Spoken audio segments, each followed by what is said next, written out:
지난주에 여러분들에게 프롤로그 형식의 수업을 해드렸죠. 그러니까 본격적인 본문에 들어가기 앞서서 어, 철학이란 무엇인지, 철학함이란 무엇인지, 뭐 또는 우리가 바디우의 텍스트를 어떻게 읽어 나갈 것인지, 뭐 그런 이야기들을 여러분들과 함께 나누었습니다. 그래서 우리가 텍스트를 읽는다는 게 결국은 한 철학자의 타산지석이라는 표현을 쓰면서 제가 한 철학자의 텍스트를 읽는다라는 것이 무슨 의미를 갖고 있는지에 대한 말씀도 드렸고, 그래서 우리의 삶을 실질적인 삶을 변화시키는 그와 같은 과정이 텍스트를 읽는 목적이다, 그런 말씀도 드렸어요.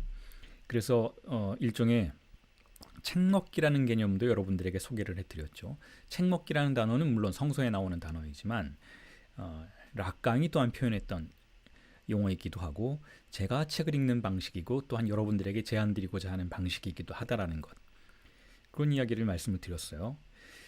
자, 그래서 뭔가 어떤 의미에서는 조금 거창하게 시작을 했는데, 뭐 그렇게 생각하실 수도 있어요. 뭐 철학책 한 권 강의 수업하는데 함께 책 읽자고 제안하는데 뭐 이렇게 거창하게 시작을 하는가, 그냥 뭐 읽으면 되지 않는가 라고 생각을 할 수도 있겠죠. 할 수도 있으시겠는데 저는 그렇게 생각하지 않습니다. 거창해야 한다고 생각합니다. 왜냐하면 우리의 삶 자체가 거창해야만 하는 것이니까.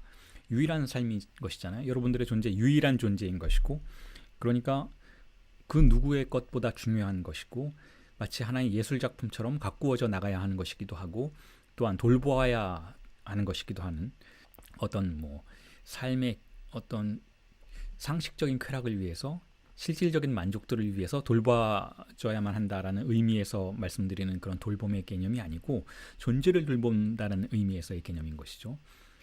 타자의 관념들이 나에게 권력을 행사하는 것에 대해서 저항하고, 나의 존재가 실질적인 가능성으로서 기능할 수 있도록 하는 것. 자, 그걸 우리는 존재를 돌본다라고 표현할 수 있을 텐데, 자, 그런 의미에서 존재를 돌보는 개념이 우리의 삶과 우리의 실천의 목표가 되어야 한다라는 생각을 가지고 있습니다. 그래서 지난주에 그렇게 제가 여러 가지 조금은 거창한 표현들을 하면서 여러분들에게 책 읽기에 동참해 주시기를 요청을 했던 거예요. 자, 그리고 나서 또 바디우가 어떤 철학자인지에 대해서도 소개를 해드렸습니다. 바디우는 상당히 뭐랄까요, 예외적인 철학자라고 할 수 있었다라고 말씀을 드렸죠.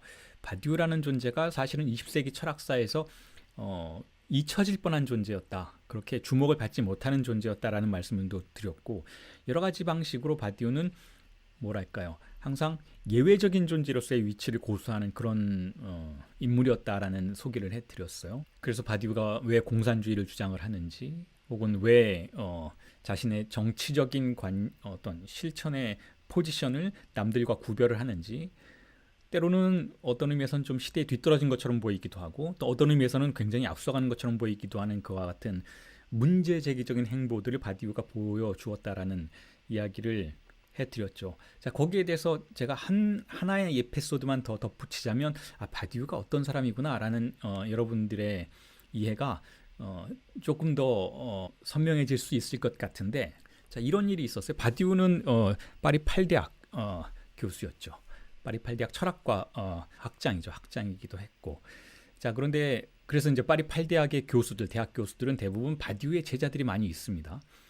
바디우와 관계를 맺고 있는 학자들도 많이 있었고, 물론 리오타르의 제자들도 있었고, 들레즈의 제자들도 있었고, 다양한 푸코의 제자들도 있었고, 다양한 제자들도 있었지만, 어쨌든 바디우와 긴밀한 관계를 맺고 있는 제자들도 있었는데, 그들과의 논쟁이 한때 상당히 크게 부각이 되었었던 적이 있어요. 그게 언제였는가 하면, 제가 알기로는 아마 2000년대 초반일 거예요. 초반 즈음에 히잡 논란이 있었습니다. 히잡 논란. 히잡은 여러분 다 아시죠? 이슬람에서 여성들이 머리를 가리기 위해서 이렇게 베일 같은 것을 쓰는 것. 근데 모든 얼굴을 가리는 건 아니고 머리카락만 가리는.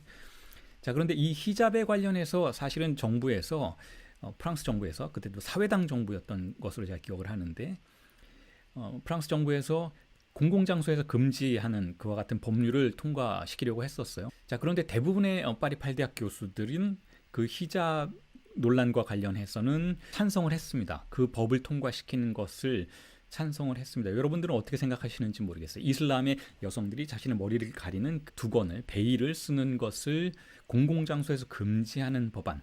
어떤 의미에선 일견 우리나라와 같은 관점에서는 다양성을 인정하지 않는 것처럼 보여서 오히려 진보적인 조치라고 생각이 되지 않을 수가 있을 텐데 사실 프랑스의 현실에선 그렇지는 않았어요. 프랑스는 그 이슬람의 히잡뿐만 아니라 카톨릭에서의 뭐 십자가라든지 어쨌든 그거를 오스텅타투아라고 표현을 하는데 드러내놓고 과시적으로 표현되는 종교적인 상징물을 공공장소에서 착용하거나 부각시키지 못하도록 법률이 금지를 하고 있어요. 사실 그 히잡 금지법이라고 명명된 그것 이전에도 이미 그와 같은 종교적인 어떤 표시를 공공장소에서, 공공장소라는 것은 학교도 그렇게 될 수가 있고 뭐 관공서도 될 수가 있고 자기의 종교적인 신념을 대놓고 이렇게 강조하고 그것에 의해서 공공장소의 중립성이 훼손되는 것에 대한 그런 위험성에 대해서 프랑스는 혁명 때부터 프랑스 1789년의 혁명 때부터 이미 그와 같은 법률들을 제정을 해서 시행을 하고 있었던 것이죠. 이게 프랑스 혁명 전통과 관련이 있을 거라는 생각이 들어요. 왜냐하면 프랑스 혁명은 결국은 카톨릭 세력과 전쟁을 해서 카톨릭과 왕정이 결합한 그 구세대 정부 형태를 전복시키고 등장한 공화제 정부라고 할 수가 있는 것이니까 그 전통이 사실상 100년 이상 이어져 왔던 것이죠. 거의 200년 가까이 이어져 왔던 것이죠. 그래서 카톨릭에 대해서도 그렇고 어떤 기독교 신교 구교 막론하고 종교적인 신념을 학교에서 표현하는 것은 철저하게 사실상 금지하고 배격해 왔어요. 그래서 사실상 그와 같은 공화제 전통이 미국에서도 사실은 발견이 되죠. 예를 들면 민주당이 집권을 하면 그 공공학교에서의 교회 성경에 대한 어떤 강의나 강좌를 개설하는 걸 금지하는 그와 같은 법률도 마찬가지 개념이라고 할 수가 있죠.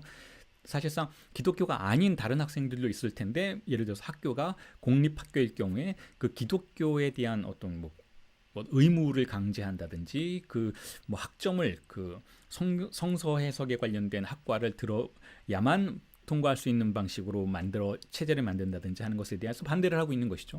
그러니까 똑같은 연장선상에서 프랑스에서 그 히잡 금지법이 출현을 했고 사실상 그 히잡을 반대하는 그건 여성 인권에 대한 문제이기도 하고 또한 공공의 중립성에 대한 세속주의적인 것에 대한 문제이기도 하니까 그것에 대해서 반대하는 의견들이 상당히 대체적으로 다수가 지지하는 그 방식으로 출현을 하고 있었는데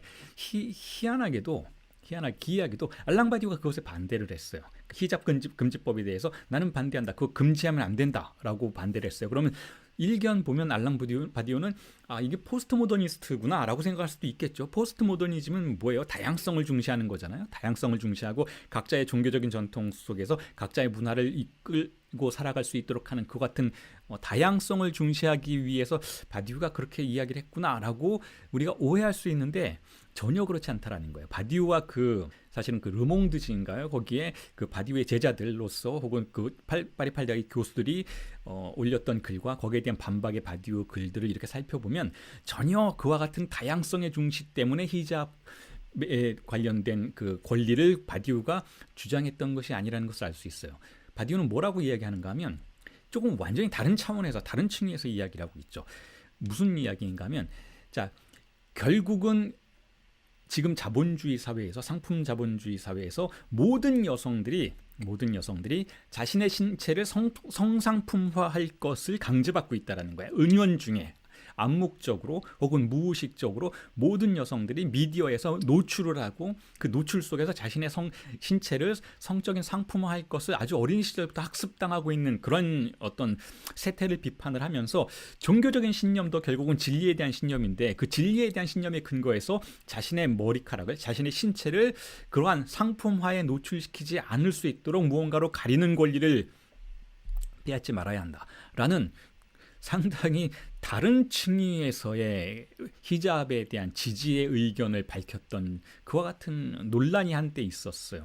그것만 보아도 우리가 바디우라는 사람이 도대체 어떤 층위에서 정치적으로 혹은 철학적으로 혹은 인문사회 과학적으로 자신의 포지션을 위치시키고 있는가에 대해서 어떤 의미에서는 상당히 흥미롭게 바라볼 수 있는 하나의 에피소드였던 것이라고 할 수가 있는 것이죠. 바디우는 결국은 우리 모두가 생각하는, 대다수의 군중들이 생각하는, 대다수의 다수들이 생각하는 것 바깥에 진리가 있다고 생각하는 사람이 항상 그래왔던 것이죠.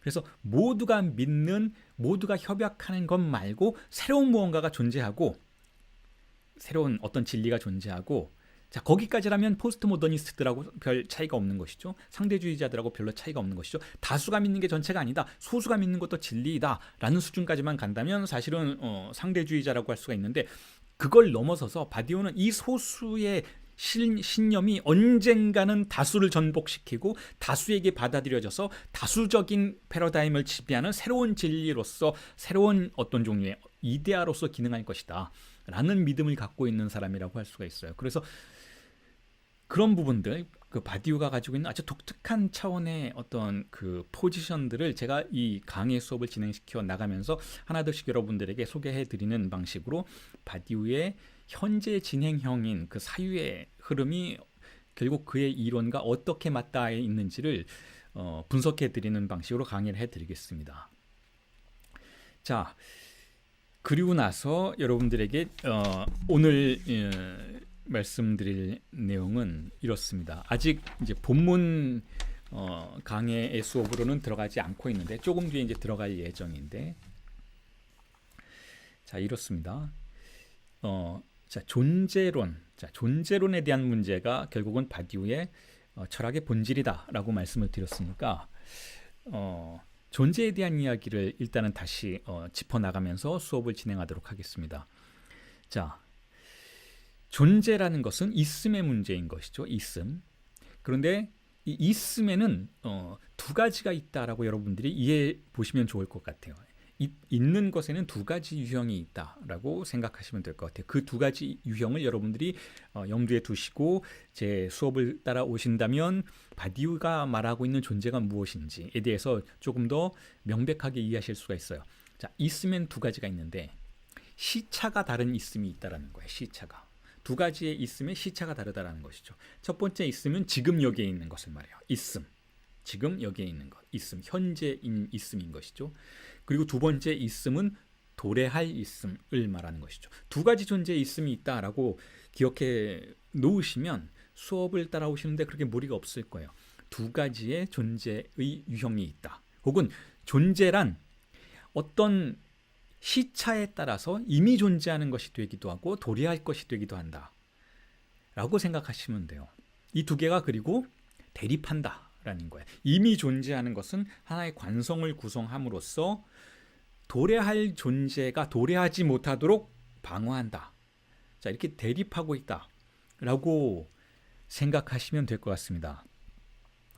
자, 그런데 여기서 지난주에도 제가 언급을 해드렸지만, 그렇다면 지금 있는 것들은 어떻게 도래할 있음에 의해서 변화가 되는가, 있음의 질서가 어떻게 변화가 될 수 있는가에 대해서 바디우는 제가 지난주에도 말씀을 드렸던 것처럼 촉성이라는 개념, 이게 코엔의 개념이에요. 코엔의 개념인데 수학 개념이죠. 이 촉성의 개념, 폭사주라고 프랑스어로는 말해요. 폭사주. 그리고 영어로는 forcing이라고 하죠. forcing. 자, force는 포스죠. 힘, force, 어떤 권력, 힘. 자, 그런데 이 forcing이라는 것은 힘을 가한다는 뜻이에요. 어떤 것이 힘을 가해서 지금 존재하는 존재의 질서를, 지금 있음의 질서를, 결국은 과거를 구성하게 되는 그 있음의 질서, 현재 여기에 있는 있음의 질서를, 과거의 반복이기도 한 그와 같은 현재의 있음의 질서를 균열을 일으켜서 도래할 있음이 가능하도록, 새로운 있음이 가능하도록 만드는 그 힘을, 자, forcing이라고 하는 거예요. forcing, forçage. 즉 우리말로는 수학에서 촉성이라고 부릅니다. 촉성. 자, 그렇다면 이 폭사주에는, 이 forcing에는, 이 촉성에는 무엇이 요청이 되는가? 이게 혼자 그렇게 할 수 있는가 하면 다른 하나의 제3의 개념이 요청이 된다는 거예요. 있음, 도래할 있음 말고 세 번째 개념이 요청이 된다는 거죠. 그게 바로 주체라고 할 수가 있어요. 주체. 결국은 무언가가 힘을 발휘해서 지금 여기에 존재하는 것들, 즉 과거의 반복인 현재로서의 존재의 질서를 변화시키기 위해서는 주체의 참여가 요청된다는 거예요. 주체가 참여하지 않으면 그런 일은 벌어지지 않는다는 거예요. 그러니까 이거는 우리가 흔하게 자연과학의 세계에서 이해되는 그런 어떤 지각 변동과 질서의 과정 이런 것들을 의미하지는 않죠. 다시 말해서 예를 들어서 공룡이 지배하던 하나의 어떤 그런 시기가 있었다면 이 시기가 하나의 질서를 구성하게 됐는데 이 질서가 붕괴되고 새로운 질서, 예를 들어서 포유류가 장악하게 되는 세계의 질서로 변화할 때에는 사실은 주체성이라는 게 요구가 되지 않죠. 그건 그냥 자연이 변화하는 거예요. 거기에 어떤 포싱이 있다면 그 포싱의 주체는 인간이 아닌 것이죠. 자, 그런데 바디우는 지금 인간이 그걸 변화시킨다라는 거예요. 인간이. 그리고 그 인간이 그것을 언젠간 자각하게 된다는 거죠. 이게 굉장히 특징적이에요. 그냥 인간을 하나의 역사적인 흐름의 어떤 개체들로 보고 그 인간이 투쟁을 하건 지금 우크라이나에서 전쟁을 벌이는 것처럼 하건 간에 완전히 그것을 무의식에 장악당한 어떤 자기의 선택권을 갖고 있지 않은 하나의 꼭두각시처럼 바라보면서 인간들이 무언가를 변화시키긴 해도 거기에는 주체로서의 인간은 존재하지 않는다. 인간이 참여한다 해도 역사가 변화하는 데는 결국 주체성은 없고 그냥 역사의 흐름만의 어떤 과정들이 있을 뿐이고 인간은 거기에 휩쓸려 다닐 뿐이다라고 생각하는 것과도 완전히 다른 것이죠. 어떤 인간의 자각이 있고 그 자각이 무언가를 변화시키는 데에 참여하게 만든다라는 거예요. 이 자각이 그것에 참여할 때 그 포싱에 참여하는 순간에 결정적으로 있는 것인지 아니면 그 순간에는 완전히 파악할 수 없다 해도 그 이후에 사후적으로 내가 그곳에서 주체였구나라고 자각하는 그런 것인지 어쨌든 자각하게 된다는 거. 어쨌든 의식적으로 내가 주체였다라고 알게 된다는 것이죠. 이게 바디우 철학의 굉장한 특수성이라고 할 수가 있어요. 그래서 바디우 철학을 이야기할 때 제가 지난주에도 사르트르를 같이 비교해서 언급해 드린 거예요. 사르트르만큼 주체성의 인간은 아니지만 분명히 바디우에게도 그런 흔적이 남아있다는 것이죠. 인간이 스스로의 운명을 결정하고 변화시키는 데에 기여하는 그 주체성의 흔적이 남아있다는 것이죠. 사르트르만큼은 아니지만 들레즈나 락강과 비교한다면 훨씬 많은 주체성이 바디우의 철학 속에 존재한다는 것이죠. 자, 그래서 다시 돌아와서 단지 있는 것. 자, 이 단지 있음의 질서는 과거의 반복이에요. 그러니까 엄밀한 의미에서는 조금 전에 제가 현재 있음이라고는 지금 여기 있음이라고 말씀을 드렸지만 엄밀한 의미에서는 현재라고 볼 수는 없는 것이죠. 과거가 반복되는 거니까 그냥 어제의 나가 오늘의 나를 있게 만드는 것이니까 그 관성 속에 있는 것이니까 과거의 관성 속에 나는 있는 것이죠. 자, 그런 의미에서 단지 있음은 과거의 반복인데 그러한 있음이 도래할 있음에 의해서 질서를 변화시킬 수 있게 되는 과정에는 주체의 참여가 요청된다라는 거예요. 이것이 바디우 철학의 특수성이라는 것이죠. 그리고 이 과거의 반복으로서의 단지 있는 것, 현재 지금 여기에 있는 우리의 모습은 자, 지식과 관련된다. 이것도 여러분들이 염두에 두셨으면 좋겠어요. 지식이라는 게 존재한다라는 것이죠. 그리고 지식에 대해서는 지난주에도 말씀드렸지만 우리의 존재와 관련된 우리의 삶의 양태와 관련된 모든 것을 구성하고 있고 그 모든 것을 지배하기도 해요.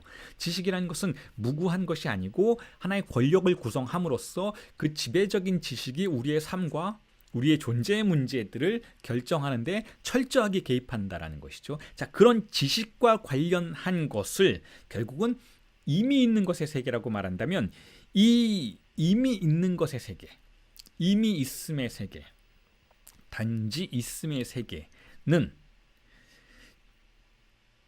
지식을 구성하는데 그 지식이 어떤 임계점에 도달하면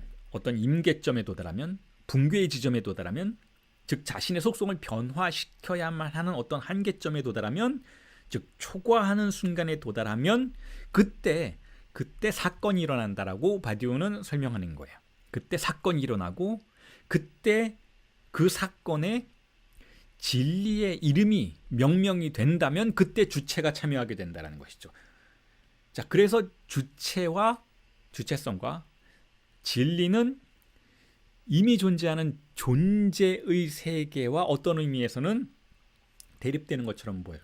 하지만 여러분, 제가 지금 이미 존재하는 것이 있고 도래할 존재가 있다라고는 말씀을 드리지만 우리의 수업이 진행되어 나가다 보면 문득 존재라는 것은 결국 이미 존재하는 것이 아니다 라는 것을 이해하시는 순간이 오게 돼요. 제가 그걸 설명드리는 순간이 오게 될 겁니다. 지금 이 시점에서는 그냥 존재가 이미 존재하는 것과 도래할 있음, 도래할 존재의 두 가지 대립되는 구분으로서 파악된다라고는 말씀을 드렸지만 사실은 그것은 진정한 존재를 우리가 파악하는 두 가지 양상에 불과하다라는 것을 이해하시게 될 거예요.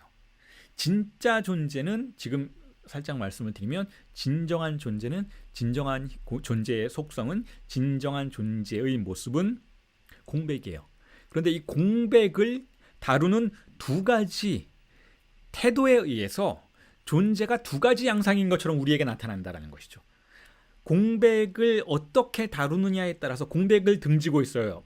결국은 그 존재가 우리에게 나타날 때에는 결국 어떤 형상이 우리에게 보이는데 그 형상이 존재가 아니고 그 형상이 등을 대고 있는 그 공백이 존재인 것인데 이 공백을 어떻게 출현시키느냐에 따라서 결국은 이미 존재하는 것의 세계가 되기도 하고 도래할 존재하는 것의 세계가 되기도 한다는 것이죠. 자, 그 정도의 수준에서 일단은 여러분들이 제 강의의 이 용어법들을 일단 염두에 두시면서 따라오셨으면 좋겠어요. 그럼 다시 돌아가서 자, 그렇다면 자, 존재의 문제에 대해서 다시 질문을 던져본다라는 거죠. 존재는 그 자체로는 왜 주체성이나 혹은 진리와 관련이 없을까? 자, 존재의 문제에 대해서 다시 여러분들에게 천천히 설명을 드려보겠습니다. 존재라는 것, 있음의 문제인 것이죠. 독일어는 자인이죠. 프랑스어로는 에트르, 우리말로는 존재라고 번역이 되기도 하고 있음이라고 더 일상적인 용어로 번역이 되기도 하는데, 자, 이 있음의 문제에는 주체성이 없어요. 그건 일단 명백한 사실인 것 같아요. 있음의 문제에는 주체성이 없어요. 왜냐하면 상식적인 표현을 쓰자면 있다라는 것은 우리가 어찌할 바 할 수 없는 상태에서 있게 된 것이니까. 있음의 문제는 그런 의미에서 저는 이렇게 표현하고 싶어요. 타자성의 문제라는 거예요. 타자성. 우리가 이렇게 있죠. 그런데 우리가 이렇게 있음에 관해서 우리 자신이 관여한 바가 없어요. 여러분들이 여러분들의 성별을 결정한 적도 없고, 여러분들이 여러분들의 국적을 결정한 적도 없고, 여러분들이 여러분들의 삶에 그와 같은 방식으로 존재하는 것을 결정한 적도 없어요. 물론 지난주에 제가 여러분들에게 말씀을 드렸죠. 어떤 분은 아니다, 나는 내가 이렇게 살고자 하는 바를 결정했다라고 여러분들 중에는 주장하실 분이 계시겠지만, 궁극적으로 본다면 그러한 선택도 결국은 사지선다형이라는 거예요. 예를 들자면 이미 존재하는 선택지가 있었고 그 중에 하나를 선택한 것이지 그 선택지 바깥의 어떤 가능성을 선택할 수는 없었다라는 의미에서는 결국 타자성이라는 것이죠. 결국 우리가 결정한 것이 아니라 타자에 의해서 결정당한 문제라는 것이죠. 자, 그러니까 있음의 문제는 이미 그러한 방식으로 결정되어 있는데 누구에 의해서 결정되어 있는가? 어떤 인간에 의해서 그렇게 된 것인가 하면 그렇지도 않다라는 거죠. 그냥 그것을 우리는 타자성이다라고 불러볼 수밖에 없다라는 거예요. 존재의 문제에 관한 한, 결국 존재의 문제에 관한 한 우리가 개입한 것이 아니고, 주체가 내가 개입한 것이 아니고 타자가 개입한 것이다 라고 생각해 볼 수 있다라는 것이죠. 자, 그러니까 존재는 이미 그렇게 있는 거예요. 이미 그렇게 있다라는 것이죠. 이미 그렇게, 바디오라면 이렇게 표현을 써요. 존재라는 것이 이미 그렇게 있다기보단 이미 그렇게 셈해졌다라는 거예요.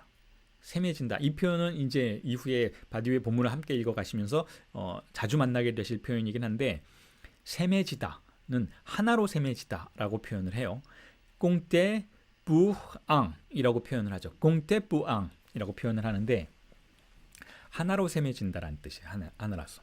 하나로서 셈해진다라는 것은 하나의 관점에서 파악된다라는 것이죠. 이 일자의 관점에서 파악된다라는 거예요. 기준이 하나라는 거예요. 기준이 두 개, 세 개면 결국은 우리가 셈해질 수가 없어요. 예를 들면 남자와 여자라는 기준이 있죠. 이런 건 남자로, 이런 건 여자로 생물학적으로, 뭐 문화적으로 판단하는 기준이 하나여야지. 예를 들어서 우리나라에선 이렇게 판단하는데 일본에 가면 다른 식으로 판단한다면 우리나라에서 남자였던 사람이 일본에 가면 여자가 될 수도 있잖아요. 자, 그걸 방지하는 것이죠. 그걸 우리는 셈해졌다라고 표현하지 않아요. 셈해진 것은 오직 하나로 셈해지는 것을 의미하죠. 즉 보편적으로 셈해질 수 있어야 셈해졌다라고 표현하는데 그러한 방식으로 우리는 존재하게 된다라는 거죠.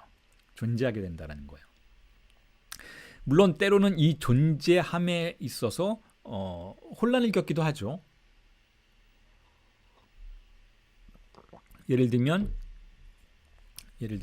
뭐 세속의 세계에서는 이렇게 셈해지는데 이런 사람은 좋은 사람이고 저런 사람은 나쁜 사람이다라고 셈해지는데 예를 들어서 교회에 가면은 성경 말씀에서는 조금 세상을 다르게 셈하고 있구나라고 만나게 되기도 해요. 그런 현실들을 만나게 되기도 해요. 이렇게 셈하는 타자가 충돌하게 되는 경험을 하게 되는 것이죠. 그럴 경우에는 선택의 여지가 있어야만 하는 것이죠. 어떤 다른 하나를 선택하게 되는 것이고 좀 더 궁극적인 것을 선택하게 된다는 것이죠. 철학은 그렇다면 고대의 철학으로부터 19세기까지의 철학은 어떤 모양새를 보여왔는가 하면 가장 궁극적으로 권위를 가진 셈함의 법칙을 찾아내려고 했다라는 거예요. 뭐 예를 들어서 교회에 가면 저렇게 셈하고 성당에 가면 이렇게 셈하고 뭐 저기 가면 저렇게 셈하는데 이 셈하는 것에 궁극성을 찾아내고자 하는 것이 철학의 목표이기도 했었다라는 거예요. 플라톤이 그렇게 철학을 구성해 내려고 했었다라는 것이죠. 자, 그러니까 결국은 존재가 어떻게 셈해지느냐의 그 궁극성을 따라가서 최종적으로 권위를 가진 것을 찾아내려고 한다라는 것 자체가 이런 표현 자체가 결국은 셈하는 것은 존재가 그렇게 존재하는 것으로서의 셈하는 것은 궁극의 어떤 일자를 찾아내려는 경향으로 나아갈 수밖에 없게 우리를 만든다라고 생각해 볼 수가 있는 거예요. 자, 그런데 이렇게 셈하는 게 내가 아닌 것이죠. 아까 말씀드렸잖아요. 세속에서 셈하는 것을 우리가 존재라고 가정을 한다면 셈해지는 게 존재라면 내가 그걸 알지 못하니까 누군가에게 가서 물어보려고 하죠. 근데 그 물어보는 대상이 권위를 가진 사람이어야만 하겠죠. 예를 들면 그렇잖아요. 최근까지 뭐 텔레비전 프로그램이나 뭐 어떤 유튜브에서 강연을 하는 분들의 이야기를 들어보면 다 청중들이 강연자에게 삶의 길을 물어보는 그러한 형식으로 구성이 되어 있는 것이잖아요. 이렇게 살아라, 이렇게 해야 한다.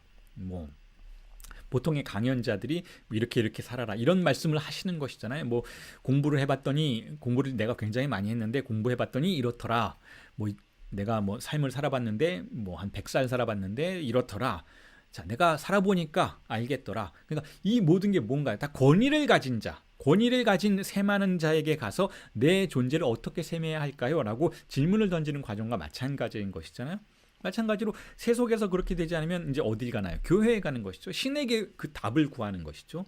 어쨌든 이렇게 무언가를 셈하는 것, 즉 권력에 의해서 셈해지는 것은 결국 존재가 가진 특수성이라고 한다면 존재의 문제에서 그 일견 첫 번째 우리가 만나게 되는 특수성이라고 하는 것은 타자성이라는 거예요. 존재는 타자에 의해서 셈해진다는 것이죠. 내가 셈할 수 있는 게 아니었다라는 거. 우리는 그 셈하는 어떤 방식을 찾아낼 뿐이지 가장 권위를 가진 누군가에 접근해서 찾아낼 뿐이지 내가 그걸 발명해내거나 내가 만들어내는 것은 아닌 것 같다라고 전통적으로 생각해 왔다라는 거예요. 전통적으로.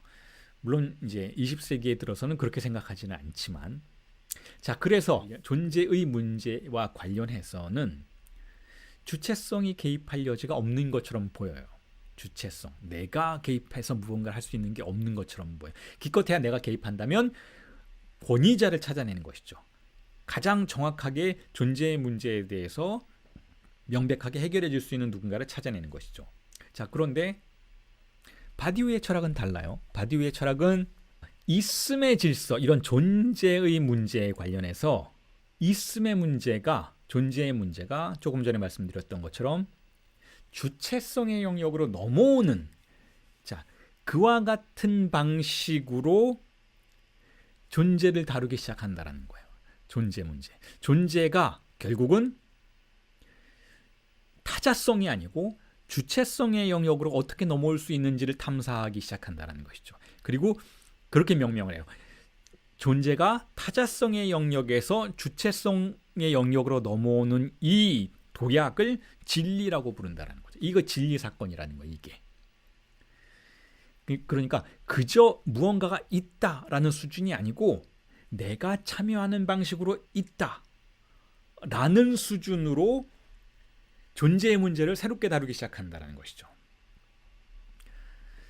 자, 그래서 결국은 바디오에게 있어서 존재의 문제는 새로운 방식으로 있게 되는 어떤 절차를 가정하게 만들게 된다라는 거예요. 바디오는 그것을 진리의 개념으로 파악하기 시작한다는 거죠. 자, 그런데 제가 이렇게 다시 한번 여러분들에게 경고드리지만 이렇게 주체의 영역으로 존재가 넘어오는 것을 바디오는 진리의 개념이라고 얘기한다라고 말씀을 드렸고, 주체가 어쨌든 참여하고 그것에 대해서 의식한다라고 말씀을 드렸지만 주체의 개념을 너무 포화 상태 속에서 바라보지는 않으셨으면 좋겠어요. 주체가 무언가를 혼자서 독자적으로 할 수 있는 건 아니에요. 어떤 일들이 벌어져야 하는 것이고 주체는 거기에 참여해서 충실하는 그러한 주체로 변화할 뿐이지, 혹은 그것이 주체의 과정일 뿐이지 주체가 어떤 실체로 존재한다 이렇게 말할 수는 없어요. 자, 이 부분도 나중에 차근차근 다시 한번 설명을 드리겠지만 바디오의 개념에서 주체는 실체가 아니고 절차이고 과정일 뿐이에요. 그러니까 우리는 주체가 될 수는 없어요. 주체의 과정에 참여할 수는 있는 것이지. 인간은 주체가 아니에요. 주체의 과정이 있어요. 그건 인간이 아니죠. 하지만 그 과정은 인간들이 참여해야만 가능한 과정인 것이죠. 그 과정은 한시적이에요. 그 주체의 과정이 시작되고 그 주체의 과정이 끝나면 우리는 거기에 참여하는 가능성도 차단당하기 때문에 더 이상 주체가 아니게 되어버리는 것이죠. 그렇게 함으로써 결국은 주체는 소멸하게 돼요. 왜냐하면 그건 실체가 아니니까. 영원히 지속되는 무언가가 아니라는 것이죠. 한 번 주체였던 사람이 영원히 주체이지는 않는다라는 거예요. 어떤 절차에 참여하고 그 참여한 과정 속에서 주체의 과정을 경험하고 다시 그 과정에서 빠져나오게 되면 더 이상 그 사람은 주체가 아니고 타자에 의해서 종속된 타자적인 삶을 살아가는 그와 같은 사람이 되는 것이죠. 자, 그걸 여러분들이 일단 염두에 두셔야 주체에 대한 이해를 정확히 하실 수가 있어요. 그래서 이런 방식으로도 표현이 가능하죠. 결국 만약에 있음의 문제가 타자성의 문제라면, 있는 것들의 세계, 있음, 존재의 세계가 타자성의 문제라면 그러한 타자성이 한계에 도달하는 순간이 있다는 거예요. 그 순간을 사건적인 순간이라고 부른다는 거죠. 타자성은 한계에 도달해요. 항상 한계에 도달해요. 왜냐하면 타자성은 완벽한 세계가 아니니까. 타자의 세계는 신의 세계가 아니니까. 타자의 세계는 인간의 세계이니까. 바벨의 세계이니까 항상 바벨탑을 건설하는 벽돌 사이사이에는 균열들이 발생할 여지가 있고 그 균열들이 언젠가는 임계점에 도달해서 붕괴되기 시작한다는 거죠. 이게 타자성의 세계의 특징이기도 해요. 이걸 나중에 바디오는 저와 함께 또한 공부하시겠지만 수학의 집합론의 세계를 염두에 두면서 결국은 공백의 유령이 배회한다라는 방식으로 표현을 하죠. 공백은 균열을 말하는 것인데 그 균열이 결국은 우리의 세계를 배회하고 있다라는 거예요. 우리의 세계를 떠돌고 있다라는 것이죠. 그걸 아무리 억압하려 해도 다시 돌아온다라는 거죠. 물론 이런 표현은 락강적인 표현이지만, 자, 그런 의미에서 락강에게는 증상이 존재의 궁극적인 형태인 거예요. 잠깐 곁길로 새는 이야기이긴 하지만, 자, 그런 의미에서 공백은, 균열은 어쨌든 항상 우리 곁을 떠돈다. 이 세계를 떠돌고 있다. 이 세계가 아무리 완벽하고 아무리 철저하게 통제되고 있다라고 생각할지언정 결코 그것이 완벽하게 영원히 지속되지는 않는다. 그것은 초가점에 도달하고 초가점에 도달하면 여기저기서 균열과 붕괴가 출현하기 시작한다. 라는 것은 결국 주체성의 요구가 어딘가에서는 우리를 찾아온다라고 표현할 수도 있는 것이죠. 타자성의 한계가 존재를 지배하고 있는 것처럼 보여도, 존재의 세계가 항상 그렇게 타자성에 의해서 지배되고 있는 것처럼 보여도 언젠가는 그러한 타자성이 임계점에 도달하고 그 임계점에 도달했을 때 사건이 발생하고 그 사건은 우리에게 참여할 것을 요청한다라는 거예요. 우리를 매혹시킨다라는 것이죠. 그러면 우리는 주체가 아니었던 우리는 그냥 소외된 존재로서의 우리는 귀속된 존재였던 우리는 즉 하나로 셈한 상태에서 고착되었던 존재로서의 우리는 그와 같은 사건에 불려나가게 된다는 거예요. 어떤 사람은 선택을 하고 어떤 사람은 도망가겠지만 어쨌든 누군가는 그 사건과 함께 있게 된다는 것이고 그 사건의 주체성의 절차에 참여하게 된다라는 것이고 그 참여 속에서 촉성이 일어난다라는 것이고 그 촉성의 과정 속에서 기존에 존재하는 세계의 질서가 변화하기 시작한다는 거예요. 기존의 어떤 특정한 세계 질서가 붕괴되기 시작한다는 것이죠. 그러한 주체성의 사건을 우리는 언제 어디서나 만날 수가 있어요. 언제 어디서나. 아주 일상적인 영역에서도 만날 수 있고 정치적인 영역에서도 만날 수가 있죠. 자, 그래서 결국은 이렇게 이야기해 볼 수 있다는 거예요. 타자성의 구조라는 건 이 세계의 구조라고 할 수가 있다면 이 세계가 이렇게 작동하는 건 우리가 만든 건 아니니까 이 세계가 이미 그곳에 있었고 우리는 태어나면서 거기에 참여한 것일 뿐이니까 이 타자성의 구조가 결국 어떻게 어떠한 방식으로 유한한 것인지 즉 한계를 갖고 있는 것인지 그리고 또한 어떠한 방식으로 이 유한성이 무한성과 맞닿아 있는지에 관련해서 바디오는 탐사한다는 거예요. 우리가 함께 공부할 내용이 그거라는 것이죠. 탐사하게 되면 우리는 바디오가 진리라고 부르는 것이 무엇인지를 이해하게 될 수 있다는 거예요. 자, 그러니까 진리를 이해하기 위해서는 진리가 아닌 것에 대한 이해가 필수적으로 필요하다는 거예요. 진리에 대해서 이해하기 위해서는 진리가 존재하지 않는 타자성의 공간이 어떻게 구성되어 있는지 그 타자성의 공간이 어떻게 자신의 권력을 강화하는지 그리고 그러한 권력의 강화에도 불구하고 어떤 특정한 순간에 스스로의 붕괴점에 도달하고 있는지 그 임계점이 어떠한 방식으로 구성이 되고 파악 가능한지를 탐사해야만 거기에 어떻게 진리가 구성되는지 또한 이해할 수 있게 된다는 것이죠. 자, 그래서 존재의 문제에 대한 파악이 없다면 즉 타자성의 문제이죠. 타자성에 의해서 구성되는 셈해지는 존재의 특수한 표면에 대한 존재의 표면이 타자성에 의해서 셈해지는 방식으로 균등하게 질서를 구성하는 그 질서 자체에 대한 파악이 있어야 그것이 붕괴되는 지점에 대한 이해도 가능하고 그 붕괴의 지점에서 진리가 어떻게 구성되는지도 이해할 수 있다는 거예요.